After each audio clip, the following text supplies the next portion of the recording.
Prav lepo pozdravljeni na današnji predstavitvi kolegov z Hrvaškega inštituta za zgodovino, s katerimi v zadnjem času, v zadnjih letih kar malo bolj intenzivno sodelujemo. Veselo zdaj kar predajam kolegom iz Hrvaškega inštituta, da bodo predstavili svoje delo, svoje publikacije v zadnjih letih.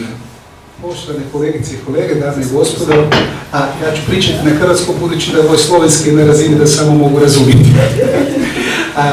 Dakle, iznimno mi je drago što smo ovdje, evo kao što je rečeno, naše institucije već neko vrijeme surađuju zajedno, a evo ja kao novi ravnatelj Hrvatskog instituta za povijest, evo predstavio bi našu novu strategiju s nadom da će neki od vas pronaći tu prostora da se naša suradnja i dalje produbi. Dakle, evo na početku, ako neko možda nije upućen kako izgleda dakle, nekakva znanstvena struktura, organizacijska struktura našeg instituta, to je dakle osim ove uprave, naš institut ima 5 znanstvenih odjela i 1 podružnicu. Naravno, budući dakle, da naša suradnja naših institucija se ponajviše svodi na povijest 20. stoljeća, dok sasigurno dakle, odjel za suvremenu povijest vam je najviše interesantan, no evo ja ću spomenuti da imamo i odjel za srednjovjekovnu povijest, jednako tako odjel za novovjekovnu povijest, odjel za povijest 19. stoljeća, te nešto što je specifikum hrvatske historiografije, a to je dakle odjel za hrvatsku latinističku historiografiju, budući da je u Hrvatskoj službeni jezik sve do polovine 19. stoljeća bio latinski, pa onda mnoštvo tih dokumenata i nekakvih historiografskih djela pisane upravo na latinskom. I naravno to je podružnica za povijest Slavonije i Srijeme i Baranje koja se specifično bavi dakle, poviješću tih regija hrvatskih prostora. Naravno, to je i knjižnica u kojoj svi istraživači vašeg instituta više nego dobro došli ste. Jedna od bolje opremljenih knjižnica za povijest 20. stoljeća upravo u Hrvatskoj je upravo knjižnica Hrvatskog instituta za povijest, tako da ste svakako više nego dobro doći raditi na našem institutu. Misija i vizija našeg instituta, dakle, s obzirom na ovu strategiju 2019-2023,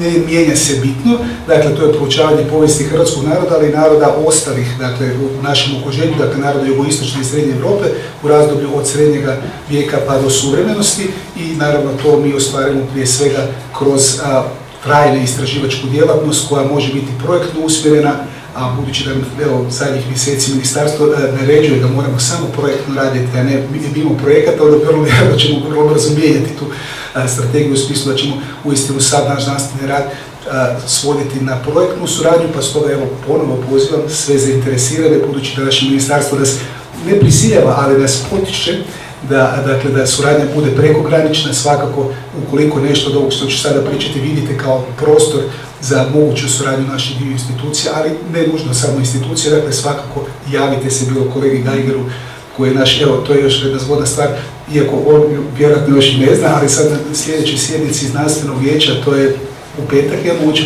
postati novi voditelj odjela za suvremenu povijest. Dakle, kako smo mi zamislili tu našu strategiju? U principu, sva naš istraživački rad svodi se dakle, kroz istraživanje 5 istraživačkih problemskih kompleksa. To je, dakle, prvi bi bili povijesni izvori, historiografija i digitalna humanistika, budući da uistinu za svaki istraživački povijesni rad prije svega bitni su izvori i dostupnost tih izvora je izuzetno važna. Shodno toga, evo i sad malo prije smo imali razgovor o važnosti, dakle, proučavanja ne samo izvora, nego i razvoja historiografije, pa onda, dakle, jedno od usmjerenja naših istraživanja u sljedećem 5-godišnjem razdoblju trebalo biti upravo na tome. Digitalna humanistika poglavito tu u smislu bolje dostupnosti, dakle, i digitalizacije izvora koji s vremenom, dakle, postaju manje dostupni zbog habanja papira i materijala na kojima su, dakle, sačuvani.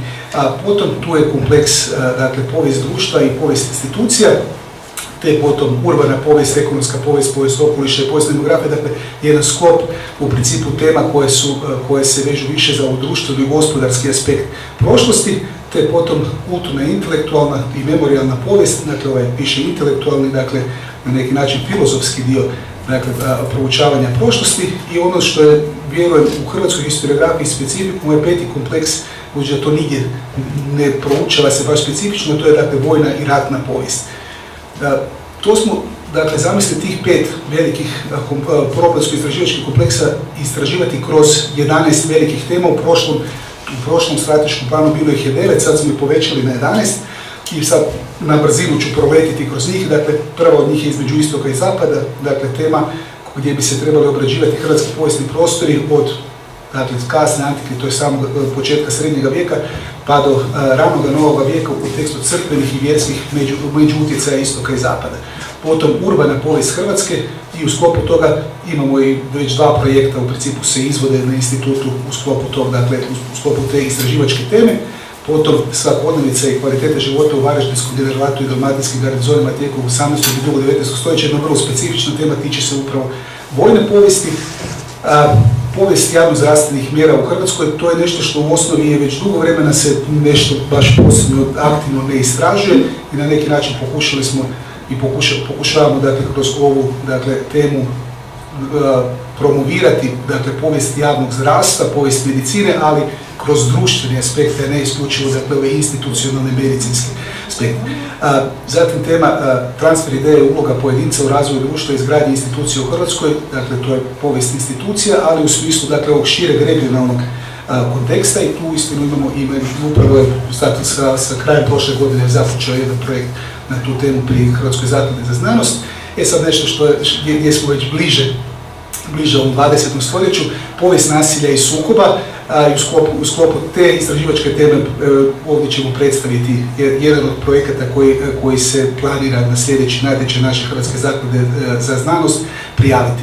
Potom tema raseljena i iseljena Hrvatska i unutar te veće teme postoji razrada, jedne malo manje teme, iako kako se zove se tema raseljene i iseljene Hrvatske može protegnuti u osnovi od ranog novog vijeka pa do suvremenosti, ali ova tema, radnička imigracija komunističke Hrvatske, naravno to je tema koja onda prepliče se i sa političkim pitanjima, ne samo gospodarski kao što naslov sugerira. Potom tu je nešto što se direktno oslanja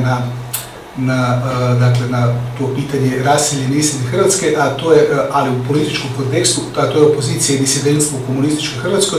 I to unutar te teme već smo tijekom prošlogodišnjeg, prošlog strateškog razdoblja imali jedan projekt financiran od strane Europske komisije Horizon 2020 i to je bio projekt Karić, dakle to je projekt proučavanja kulturne opozicije u bivšim socijalističkim zemljama. Projekt je završio evo sad prije mjesec dana, ali postoje planovi da se nastavi, pogledajte zato što je Europska komisija predložila nastavak rada na tom projektu. Potom tu je jedna tema koja je svakako zanimljiva i tiče se u principu, gotovo baš suvremenosti u kojoj živimo, to su tranzicijski kompleksi u suvremenoj povijesti Srednje i Jugoistočne Europe. Svi smo mi, i Hrvatska, i Slovenija, i Srbija, cijela bivša Jugoslavija, u principu smo u nekoj fazi tranzicije iz koje nikako da izađemo, neki malo su tu brži, neki malo spori, ali u svakom slučaju to je tema koja dotiče se i naše suvremenosti i svakako bi trebalo više na tome raditi i imali smo nekih baš konkretnih projektnih pokušaja s kolegama iz Slovenije, konkretno sa univerzom na Primorskom u Kopru, neke bilateralne projekte, ali to je nešto što bi valjalo svakako intenzivirati i na tome radi kolega Pink dosta na našem institutu. I potom, dvije posljednje teme, ekohistorija i agrarna povijest, nešto što je, ekohistorija, nešto što je, barem u hrvatskoj historiografiji, razmjerno nova stvar i u principu vjerujem da smo mi jedina institucija koja institucionalno, projektno prati teme ekohistorije, iako postoji i udruge pojedine unutar hrvatskog nekakvog historiografskog tijela, ali jedina institucija smo mi koja ima ekohistorijske projekte, a pokušat ćemo u sljedećem razdoblju i pitanja vezana za agrarnu povijest malo dodatno pokrenuti i na kraju ono što je u principu i bila prvi problemsko-istraživački kompleks, a to su izvori za hrvatsku povijest, gdje pokušavamo na neki način intenzivirati objavljivanje povijesnih izvora u digitalnom, ali i u kako se zove ovom čisto hard copy varijanti, budući da to nažalost zadnjih 30 godina nekako osim u našoj instituciji dijelom u Hrvatskoj akademiji jednostavno trend objavljivanja izvora opada, a to je nešto što je stvarno strašno za historiografiju, to je povijesnu znanost, ukoliko nećemo objavljivati izvore i baviti se izvorima, nego ćemo samo se baviti interpretacijama, u principu izgubit ćemo dodir sa onom prošlom realnošću kao tako. Projekti koje trenutno Hrvatski institut za povijest ima prijavljene pri Hrvatskoj zakladi za znanost, dakle u HRZZ Hrvatska zaklada za znanost, tu je 7 projekata, neću se dakle pretjerano zadržavati na njima, jedino bi ovako budući da u svjetlu dakle suradnje naših institucija spomenuo bi ovaj projekt Hrvatska u 20. stoljeću modernizacija uvjetima pluralizma i bunizma, na koji će se na jedan specifičan način osloniti ovaj projekt koji ćemo danas ovdje predstaviti. Neću puno o tome, kako se zove, jer će da ne oduzmem dakle, kolegici Grahe Kravenčić dakle, temu. I na kraju, ono što bi pozvao, dakle, naš institut izdaje 4 dakle, periodične publikacije, 4 časopisa od kojih su, ne znam kakva je situacija u Sloveniji, ali kod nas je trenutno situacija da nas naše ministarstvo vrednuje ukoliko su nam časopisi u ovim međunarodnim bazama podataka, Scopus, Web of Science i slično. Evo ga, u principu 3 od njih jesu u Scopusu, časopis za suvremenu povijest koji je svakako najstariji naš časopis i najzanimljiviji, izlazi 3 puta godišnje, nešto više će o tome reći kolegica Jelaska Marija. Potom povijesni prilozi koji su dakle, u Scopusu, Review of Croatian History, časopis koji izlazi isključivo na stranim jezicima, poglavito na engleskom, ali i, dakle, i na talijanskom i na njemačkom ćemo vrlo rado objaviti radove, i Skrina Slavonika, časopis koji izlazi u Slavonskom Brodu u našoj podružnici jedanput godišnje. Evo, ja se nadam da sam dao nekakav suvisao presjek naših aktivnosti i težnji dakle, naših strateških ciljeva u sljedećih 5 godina. Još jedanput pozivam, dakle, svako ko vidi tu nekakvu mogućnost projektne ili kakve druge suradnje više nego dobrodošao je obratiti se kolegama i kolegicama s Hrvatskog instituta za povijest. Hvala vam. Pozdravljam svih. Evo, ja se ispričavam jer je moj slovenski toliko loš da je bolje da govorim na hrvatskom. Ja sam Zdravka Jelaska Marijan, urednica sam časopisa za suvremenu povijest. Kako već ravnatelj rekao, to je najstariji institutski časopis koji još izlazi, postojao jedan prije njega, ali se ugasio. Prvi broj je izašao u jesen 1969. tako da ove godine slavimo 50 godina. I s tim smo vrlo zadovoljni. Za tih, evo, 50 godina smo i digitalizirali skoro sve stare brojeve i još svega 3-4 broja nismo stavili na ovu platformu Hrčak, slično dakle onom slovenskom Sistoriju, tako postoji i ta za hrvatske znanstvene časopise, tako da su nam sad evo već gotovo svi i stari brojevi dostupni. I nove brojeve manje više odmah stavljamo, tako da su osim u tiskanom izdanju dostupni i u otvorenom pristupu. Naravno da nema smisla predstavljati svih 50 godina, pa ćemo se koncentrirati na zadnja 3 godišta i to na one teme koje vam recimo mogu biti zanimljivije s obzirom na represiju, nasilje. Činjenica je da tih tema ima dosta u časopisu jer je i povijest 20.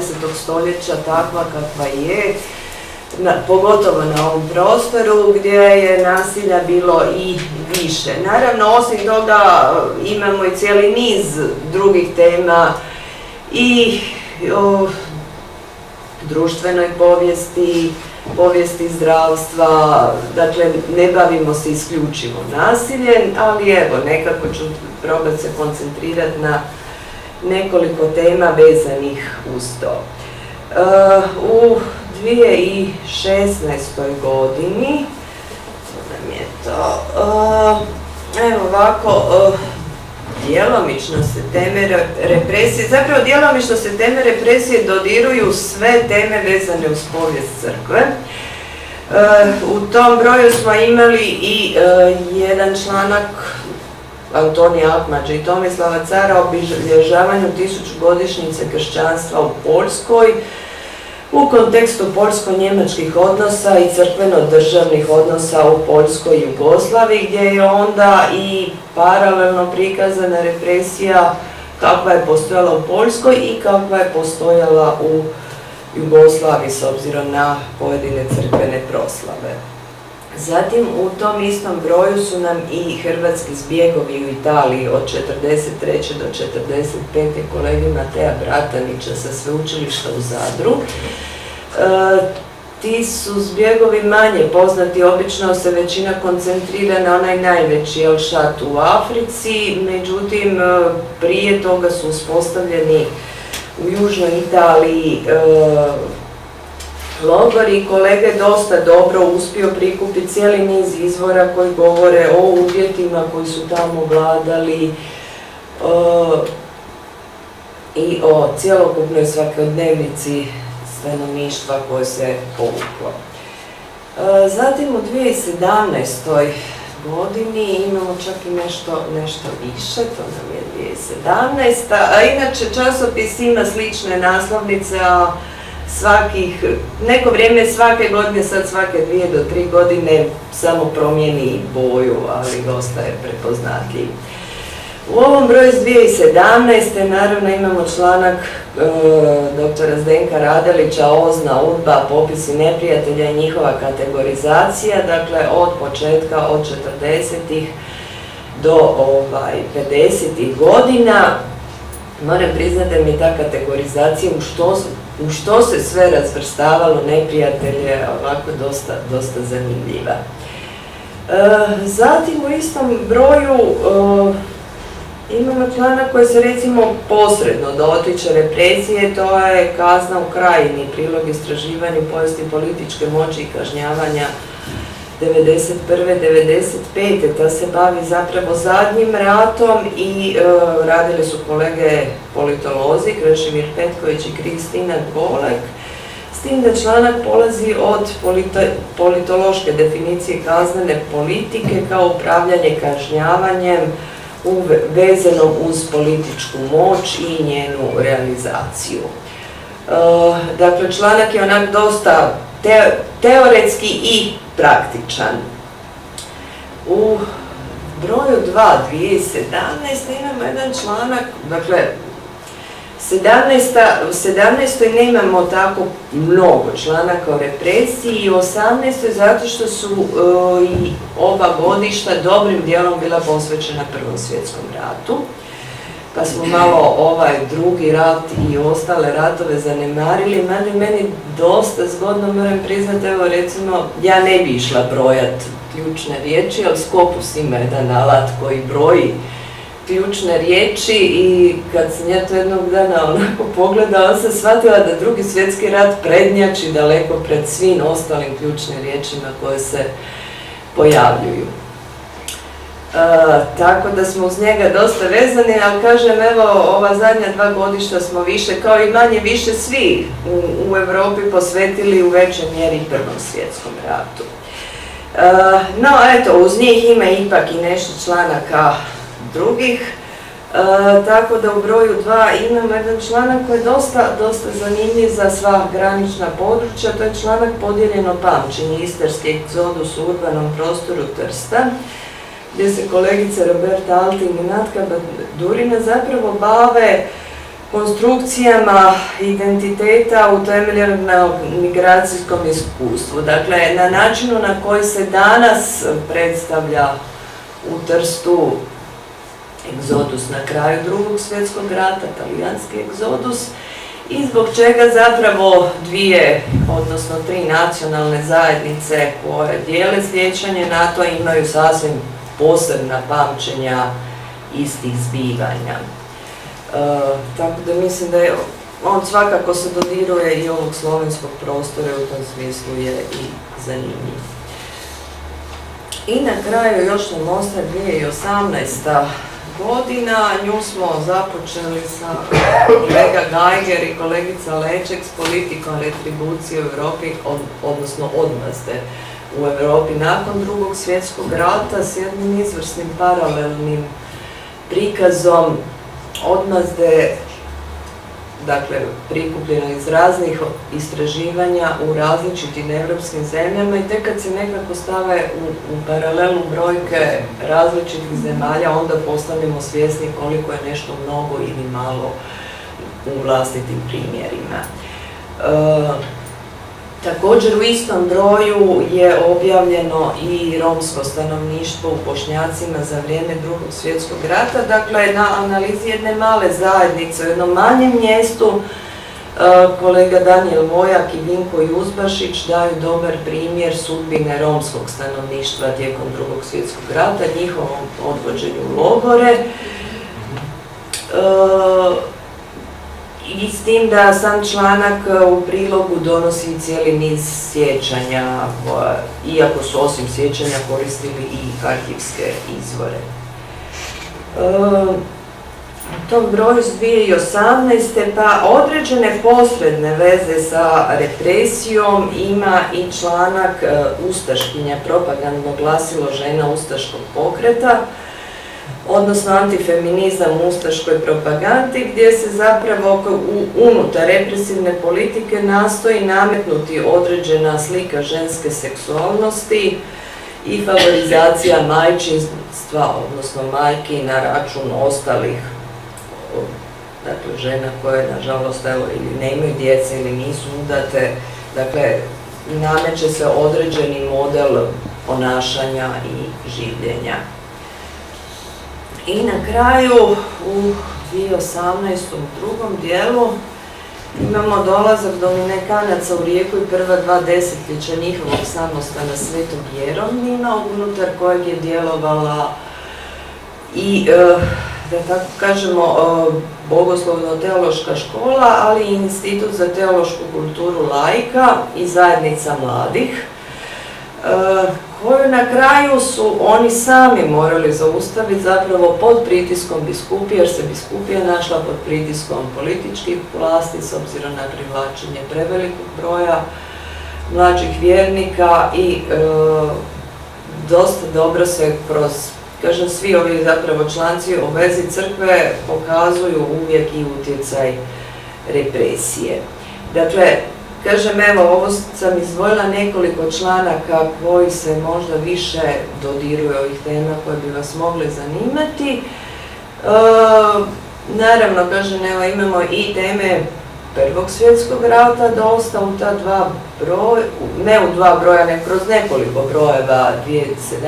2018. Ono što je mene recimo isto iznenadilo kad smo taj tematski blok radili, što nije represija, ali neka vrsta cenzure i autocenzure. Dakle, časopis je u tom trenutku izlazio 48 godina, tek nakon 48 godina smo prvi put objavili članak o sudjelovanju Hrvata u Austro-Ugarskoj vojsci. Dotad se pisalo samo o Jugoslavenskom odboru, o sudjelovanju u jugoslavenskim dobrovoljačkim odredima, a recimo nikad se, to je ono tema autocenzure, nikad nije poticala prva Jugoslavija, nije poticala druga Jugoslavija, na kraju ostala potpuno zakopana. To su tako nekakvi zanimljivi detalji, ako bude za interesa, slobodno kasnije pitajte što vas zanima. Evo, prepušta riječ dalje. Evo, kolegica Martina Grah-Gravančić. Evo da, sve vas srdačno pozdravljam, ja sam Martina Grah-Gravančić i ja ću ponuditi ovako jedan pogled unaprijed sa puno dobre nade i reći ću kratko o našem najnovijem projektu sa Odjela za suvremenu povijest pri našem institutu u Zagrebu. Naime, radi se o projektu pod nazivom Rat, žrtve, nasilje i granice slobode u hrvatskoj povijesti 20. stoljeća. Projekt se svojim radom zapravo nastavlja na rezultate postojećih projekata već završenih na našem odjelu, a to su Hrvatska u 20. stoljeću, modernizacija u uvjetima pluralizma i monizma, te projekte Ljudski gubici Hrvatske u Drugom svjetskom ratu i poraću. Ova tema zapravo je nastavak svih naših dosadašnjih istraživanja, samo smo i malo prilagodili pravila uvjetima kako nam sad to nekako, neću reći nameće, ali to ružno zvuči, Ministarstvo obrazovanja i znanosti i obrazovanja, te naša zaklada za znanost. Istraživači na projektu, evo kao što vidite, će biti sljedeći voditelj dr. Vladimir Gajger, Miroslav Akmadža, Nikica Barić, Martina Grahić-Kravončić, Marica Karakaš-Obrador i Davor Marijan, sve istraživači sa Hrvatskog instituta za povijest i Mario Kevo sa Hrvatskog katoličkog sveučilišta u Zagrebu. Evo sad kad bi ja morala onako uvodno sumirati, rekla bi da je hrvatska povijest 20. stoljeća obilježena većinom životom u totalitarnim i nedemokratskim sistemima, što je naravno komparativno i za vas, i nekakvim ratnim događanjima. U tom smislu projekt misli istražiti nedovoljno istražene ili u potpunosti neistražene aspekte iz tog razdoblja i staviti naglasak na izravne i neizravne žrtve i stradalnike spomenutih režima, te možda obraditi taj jedan procjep vječiti o kojem se uvijek raspravlja, a to je načelna tvrdnja totalitarnih sustava da narodu donose slobodu, te koliko je ona u stvarnosti bila ograničena pojedincima, a koliko određenim skupinama. Sada ako ću reći nešto kraće o svakoj od tema, onda mogu reći da će se istraživati nasilje ustaškog režima, to jest odnosno vlasti NDH i njihove represivne mjere, ne samo vlasti NDH, već i njemačke i talijanske vojske. I tu ćemo doći do tih nekih izravnih stradanja i podataka o tome. Međutim, projekt misli analizirati i neizravna stradanja koja se u prvom redu odnose na bolesti, na glad, bolesti, poglavito na bjegav i tifus, i zapravo kroz svoje rezultate svakako upotpuniti tu brojku stradalih u Drugom svjetskom ratu. No međutim, ne samo taj brojčani aspekt, nego razjasniti i neke druge aspekte događanja iz Drugog svjetskog rata i dati jednu širu viziju i jedan možda malo drugačiji pogled. Kolega Kevo sa Hrvatskog katoličkog sveučilišta obrađivat će temu međunarodnih institucija, poglavito tu mislim na djelovanje Međunarodnog odbora Crvenog križa, te Hrvatskog odbora Hrvatskog crvenog križa i Caritasa nadbiskupije Zagrebačke, kroz njihov rad sa u razdoblju NDH kroz brigu za žene i djecu, te kasnije kroz brigu prema ratnim zarobljenicima Kraljevine Jugoslavije te Narodno-oslobodilačke vojske Jugoslavije. Kolega Kevo je već odradio veliki dio u švicarskim arhivima, prikupio brojnu građu, već je nešto i objavljivao, tako da njegov doprinos će tu stvarno otvoriti jednu temu koja do sada u hrvatskoj historiografiji nije bila u toj mjeri istraživana. Projekt će staviti naglasak i na vjerske zajednice u Drugom svjetskom ratu, to jest njihov progon i represiju od strane vlasti NDH, ali i komunista, te kolika je bila njihova mogućnost uopće rada sa ljudima koji su bili meta progona i koliko im je ona mogla biti podrška i potpora kao jedna od njihovih glavnih zadataka tih vjerskih institucija. Naglasak će te teme biti poglavito na humanitarni rad zagrebačkog nadbiskupa Alojzija Stepinca, što je ovako uvijek zanimljivo i gotovo neiscrpna tema hrvatske historiografije, no međutim stavit će se i druge crkvene osobe i ustanove pod nekakav zajednički nazivnik i tu će se dati jedan sveobuhvatni pregled. Sve ove teme će zapravo posredno pridonijeti boljem poznavanju ljudskih gubitaka na području Hrvatske, ali jedan krovni pregled, jedan onako sistemski, će nam ponuditi dr. Vladimir Gajger, koji će obraditi temu gubitaka i žrtava Drugog svjetskog rata i poraća i prići mu na jednoj općoj razini, jer je poznato među istraživačima da kada se govori o općim gubicima i tim procjenama i popisima, oni se za područje Hrvatske i Jugoslavije tu su razilaženja relativno mala, ali kad spustimo ta stradanja na nekakve etničke, vjerske ili ideološku razinu, tu se brojke već uvelike razlikuju od gotovo minimaliziranja pa do nekih megalomanskih napisa i zapravo dr. Gajger će pratiti i analizirati recentnu znanstvene i publicističke radove koji se bave procjenama broja žrtava Drugog svjetskog rata i poraća i na neki način tu kontroverznu temu ne samo u historiografiji već i u javnosti, jer naravno kad imate puno prostora za manipulacije onda je to vrlo pogodno za dnevno-političke svrhe, barem tako je u Hrvatskoj. Što se tiče socijalističkog razdoblja, naravno da pitanje nasilja i nadzora je drugačije u mirnodopskim uvjetima nego u ratno doba i arhivske mogućnosti su to drugačije, fondovi su dostupniji i materijal je svakako različitiji, pa i pristup tim temama će biti malo drugačiji, ali će se analizirati djelovanje vlasti, službe sigurnosti, društveno-političkih organizacija komunističkog sustava i zapravo tako otvoriti brojne teme koje bi krenule od djelovanja pravosudnog sustava nakon 1945. i kako je država kroz svoje institucije provodila nadzor i pritisak nad nepodobnim pojedincima, a zapravo ta analiza bi se onda protegla skroz do zadnjih desetljeća komunističke vlasti, do 1980. i analize te vlasti pojedinca, analize odnosa pojedinca i vlasti, to jest odnosa komunističkog sustava prema onima koji su podržavali taj sustav i onima koji ga nisu podržavali. To će kolega Marijan odraditi taj dio i zapravo neće on završiti samo sa 1980. Vjerojatno će se istraživanje protegnuti skroz do 90-ih kada je tranzicija iz komunizma u demokratski sustav protekla, znamo u kako teškim ratnim okolnostima i tu bi se zaokružio taj jedan odnos između pojedinca i vlasti.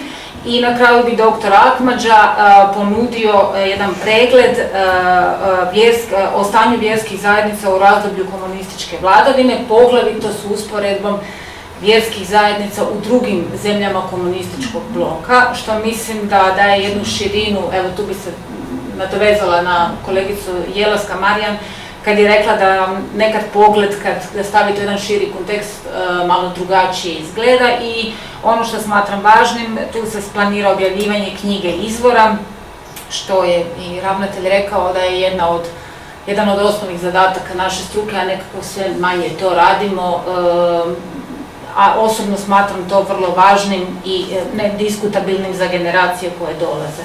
Kroz te neke teme projekt će nastojati razjasniti i donijeti niz novih i važnih spoznaja o hrvatskoj povijesti 20.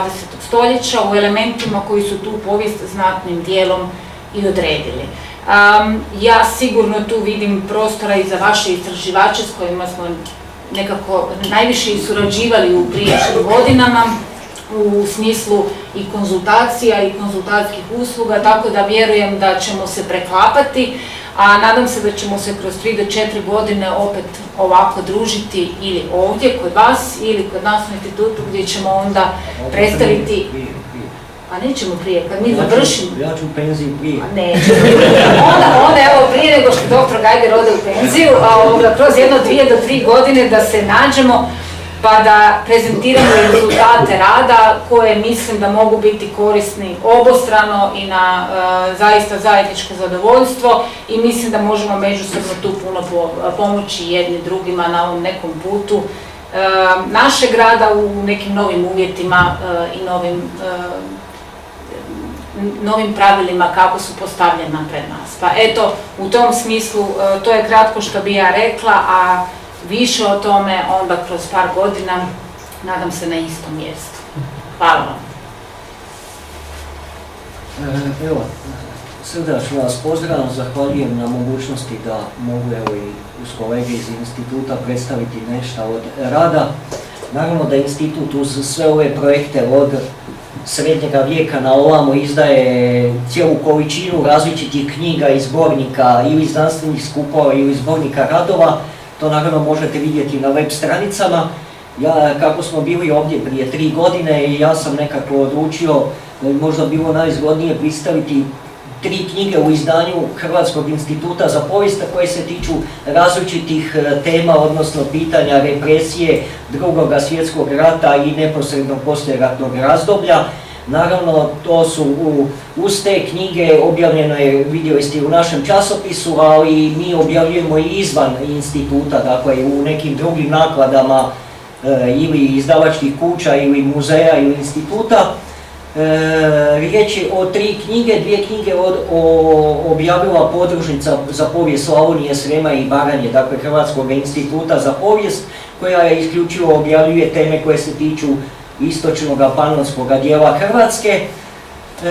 Ja ću, iako je ova knjiga izašla kasnije, dakle prvo bih predstavio kronološki Dakle, u Hrvatskoj uz logor Jasenovac, ako ne ulazimo sada u problematiku hrvatsko-srpskih sporova i političkih i historiografskih oko NDH, Stepinca i ostalo, logor Jadovno i Šaranova jama. Dakle, logor Jadovno, odnosno ono što se ponekad u historiografiji zove skupina logora Jadovno, Gospić, Jadovno, Pag, je najkontroverznije pitanje koje se tiče represije vlasti NDH, odnosno ustaških zločina. To je logor koji je djelovao gotovo ni 2 mjeseca. U historiografiji srbijanskoj pojavila su se 2 velika dvotomna izdanja povjesničara, odnosno bivšeg arhivista iz Karlovca Đure Zatezala. Prije 7-8 godina su izašle knjige Logor Jadovno, u kojem je Zatezalo objavio poimenični popis 10.000 i nešto žrtava logora Jadovno,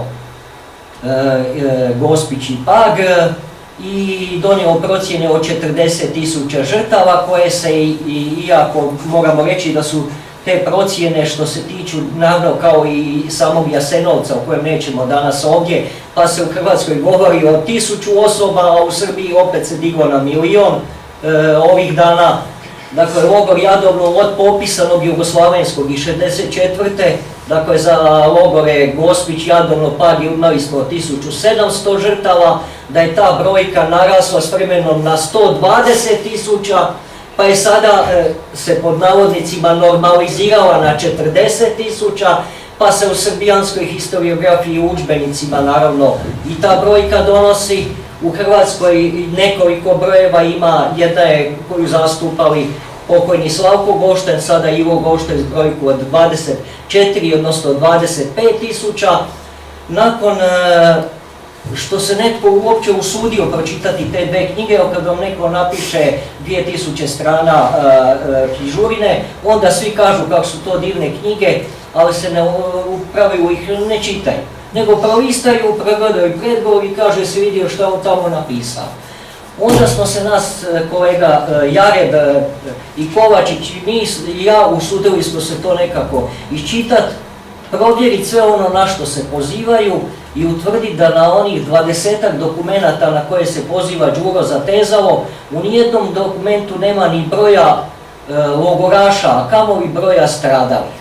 Dakle, onda kad idete sondirati i uspoređivati poimenični popis, onda vidite, dakle, ovo je u stvari knjiga na knjigu Đure Zatezala, ali i na sve one, čak i u Hrvatskoj, koji tvrde da u Šaranovoj jami nema ništa, da se u Jadovnu nije dogodilo ništa. Dakle, imate u Hrvatskoj one koji potpuno negiraju, a ako pogledamo relevantne dokumente, i to dokumente Nezavisne države Hrvatske, Ustaškog stegovnog suda, postoje različiti dokumenti, vidi se da su se tu događale vrlo zle stvari i da su tu ljudi stradali, i to ne samo muškarci politički ili protivnici zbog nekih drugih razloga. Dovođeni su u početku Židovi, dovođeni su jugoslavenski elementi i ne znam, bivši članovi četničkih udruženja, kasnije su dovožene žene i djeca. I dakle, da skratim priču, u Jadovnu i u Gospiću i na Pagu događale su se zle stvari i o tome svjedoče i zapisi suvremenika kao Joce Felicinovića, svećenika sa Paga, do nekih drugih, samo što se ta priča digla u nekakve megalomanske razine. I sada vi imate u historiografiji ne samo sukob brojki između srpske i hrvatske historiografije, nego imate između takozvane antifašističke, koja se uvijek poziva na neke stare brojeve ili odgovara joj ocrniti sve ono što bi ocrniti po njihovom mišljenju trebalo. Dakle, ova knjiga Jadovno i Šaranova jama, kontroverza i manipulacije, bavi se svima onima koji su od vremena Drugoga svjetskog rata, dakle od toga što se već u vrijeme Drugog svjetskog rata pisalo u emigraciji o ustaškim zločinima i razmjerima zločina počinjenih i na području Like, odnosno Gospića, do najnovijih knjiga koje sada izdaje Muzej žrtava genocida u Beogradu ili koje su objavljene i kod nas u Hrvatskoj. Da vas više s time ne zabaram, svakako dakle nevolja je što vi danas više nemate u Hrvatskoj je zakon, vi ste ovdje radili popise žrtava. Mi kad hoćemo provjeriti neku žrtvu, mi u matičnom uredu ne možemo dobiti uvid jer postoji zaštita podataka. A od vas se traži da vi vjerodostojno utvrdite žrtve rata. I sad vam neko kaže za nekoga, vi ne možete provjeriti ni kad je on rođen, a ako ta osoba vam nije, vi možete samo za svoje. Vi ste u Hrvatskoj u poprilično nezgodnoj situaciji. Morate vjerovati ono što je zabilježio neko na popisu 64. ili u kasnijim popisima. Druga knjiga koja se tiče represije je zbirka dokumenata. Radi se o specifičnim dokumentima, nasve malo podugača, dokumenti o zločinima 12. proleterske brigade, 12. udarne divizije 3. Jugoslavenske armije u selima Kotara, Donji Andrijevci početkom studenoga 45. Dakle, to je u vrijeme izbora za Ustavotvornu skupštinu 45. izbora koji su trebali pokazati i dokazati da li će država biti demokratska ili krenuti demokratskim putem. To su vam sela ako idete autoputom od Slavonskog Broda, kad prođete Slavonski put desno prema Savi, dakle onaj dio kad idete prema Strizivoj na Vrpolje, taj dio, to su sela Jarubje, Sikirevci, Kopanica, gdje su bili stacionirana u stvari 12. proleterska brigada. Pred izbore pobijeno je u tih nekoliko sela 20-ak seljana koji su na dojavu partijskih određenih povjerljivih ljudi, odnosno znaju se imena točno ko je rekao da te ljude treba zatvoriti, ali naredbom zapovjednika te brigade, koji je kasnije, u stvari cijela priča ide tako da je pobijeno 20-ak muškaraca, 2 žene, 1 maloljetnik, odvedeni su na Savu, ubijeni iz pištolja i bačeni u rijeku. Neki leševi su kasnije isplivali i nastalo je, među narodom je nastala panika, onda je došlo do istrage OZNE 12. brigade, utvrdilo se da je sve naredba za likvidaciju nepočudnih osoba, među njima je bilo takvih koji su u kolu nešto pjevali protiv Tita, jedan je pokidao predizborni plakat, drugi su po dojavama povjerenika OZNE za taj kraj bili privedeni i nakon kratkog saslušanja likvidirani. Naredbu je dao Miroslav Krejačić, on na tim nije odgovarao, a jedna od razloga je vjerojatno što mu je brat bio Otmar Krejačić, dakle partizanski oficir na vrlo visokim položajima i nakon svih događaja imenovan je za predavača na Kopnenoj akademiji u Beogradu. Sve je došlo ne samo do partijske organizacije u Slavonskom Brodu, utvrdilo se i ko je te ljude pohapsio, ko ih je odveo, ko ih je po čijem naređenju, došlo je sve do komiteta u Zagreb, onda je preporučeno da se kaže da su to križari, odnosno odmetnuti odmetnici, ustaše, pobilo je narod, došlo i do Rankovića, a isto se sve zataškalo. Dakle, ovo je jedan ogledni primjer, a zanimljivo je da je na toj dokumentaciji, kao što u mnogim dokumentima je pisao u arhivima zbog delikatnosti uništiti. Dakle, dokumenti, to nam samo svjedoči da je znatan dio dokumenata uništavan već tijekom 60. 70. i 80. godina. Ovi i još neki drugi dokumenti koje smo našli na kraju ipak su ostavljeni za historijat.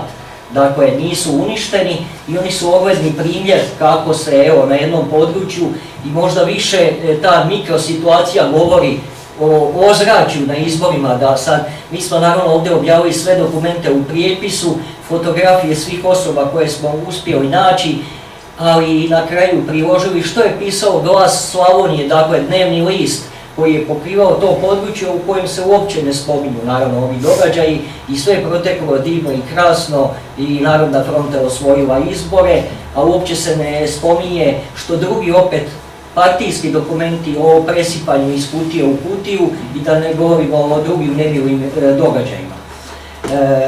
Dakle, i ova knjiga u izdanju podružnice za povijest Slavonije, Srema i Baranje i to je zajedno sam priredio s kolegom Brankom Ostajnerom i Matom Rupićem. Treća knjiga je knjiga koja se tiče života, odnosno sudbine ili suđenja osobi koji dobri znalci nezavisne države Hrvatske se pitaju tko je taj. Radi se o ministru nezavisne države Hrvatske Živanu Kuveždiću. To je bio ministar bez lisnice. Prije rata oni koji su iz Slavonije kao ja, odnosno iz Srijema, znaju za njega naravno. On je bio najznačajniji predstavnik Hrvatske seljačke stranke. Cijelo međuratno razdoblje, iako je prije Prvog svjetskog rata kao mladić pripadao Hrvatskoj stranci prava, odnosno pravašima, između dva rata on je najagilniji, iako je bio seljak, dakle čovjek sa 7 razreda škole, bio je seljak političar koji je i svu svoju imovinu čak ulagao, dakle u svom rodnom selu digao je kredit da bi mogao izgraditi hrvatski dom koji danas postoji. Naravno, iako je bio izabran na izborima i za zastupnika u Skupštinu u Beogradu, nikad on Beograd, odnosno Skupštinu nije vidio jer je HSS abstinirao. Da skratim priču, Srijem i Slavonije možda iz naše zagrebačke, a kamo iz ove perspektive izgledaju nešto pitomo. Ali između dva rata bilo je to vrijeme poprilične državne represije, nije to bilo područje samo Hrvata i Srba, nego područje i Njemaca, Mađara, Židova, Slovaka i ta represija politička nad Hrvatskom seljačkom strankom koja je naravno imala aktivnosti ne samo od Zemuna nego i po Vojvodini, oni koji su bili srijemski HSS-ovci pogotovo viđeniji kao i Živan Kuveždić imali su problema. Njegova je sudbina išla takva da je on uz Janka Tortića prvi pristupio ustaškome pokretu i pozvao svoje članstvo iz Srijema da pristupi uz ustaški pokret. Postao je i saborski zastupnik nezavisne države Hrvatske, imenovan je i ministrom, iako je čovjek bio lošega zdravlja, tako da je on, ako pratite te saborske sjednice, bio samo na otvorenju i još na jednom saborskom odboru, povukao se sa članovima vlade nezavisne države Hrvatske, prošao je sve logore od Austrije do Afragove dole na jugu Italije, da bi bio poslije prebačen preko Rima u Njemačku, u Verovu zatvor i izručen je da 1948. godine je izručen najprije u Beograd nekoliko dana, iako su se vodile velike polemike između Britanaca, Amerikanaca izručiti ili ne. Dakle, ovo je knjiga o sudskom procesu, sačuvan je kompletan materijal, dakle, od izručenja, saslušanja prvog izjave u Ozni, odnosno Udbi, do zapisnika sa strelja. I ovo je više knjiga o ljudima oko Kuveždića nego o samom njemu, iako naravno knjiga je vrlo zanimljiva, jer vi imate u sudskom procesu gdje cijela pravoslavna sela, dakle srpska sela u okolici Ivače, odakle je on svjedočio u njegovu korist, da ih je pomagao, da ih je izvlačio iz logora, spašavao. Imate čak zastupnike u Saboru Hrvatske, borce, komuniste koji svjedoče za njega. Prvo borce koji svjedoče, sud kaže da ta svjedočenja ne uzima na razmatranje. Dakle, mi se ovdje ne ulazimo za njegovu tu odgovornost po političkoj. Ali sve ono što se njemu davalo, pripisivalo kao nekakav krimen, po nekakvim našim procjenama, to ne bi nigdje u demokratskom procesu nekakvom zapadu moglo proći. I on je, dakle, zanimljivo je da taj proces čak u javnosti, iako ga se moglo, on je suđen 1949. godine. Znamo da su to i procesi Milošu i ovim Kavranovi. Dakle, da je to već vrijeme kad je počeo onaj drugi obračun sa katoličkom crkvom i sa Hrvatskom seljačkom strankom, koja je uz katoličku crkvu najznačajnija neka oporbena snaga. Novine su samo izvijestile u 2 navrata da je počelo suđenje zločincima Zvonku Kovačeviću i Živanu Kuveždiću. Naime, on je suđen u istom procesu sa zapovjednikom Hrvatske seljačke zaštite Zvonimirom Kovačevićem. Objavljeno u knjizi niz dokumenata, to je iz obiteljske ostavštine njegovih iz sela Ivače. dakle i faksimili najznačajnijih dokumenata. Dokumenti su iz sudskih spisa koji se čuvaju u Državnom arhivu u Zagrebu. I evo da ja ne duljim, to bi bilo to, zahvaljujem.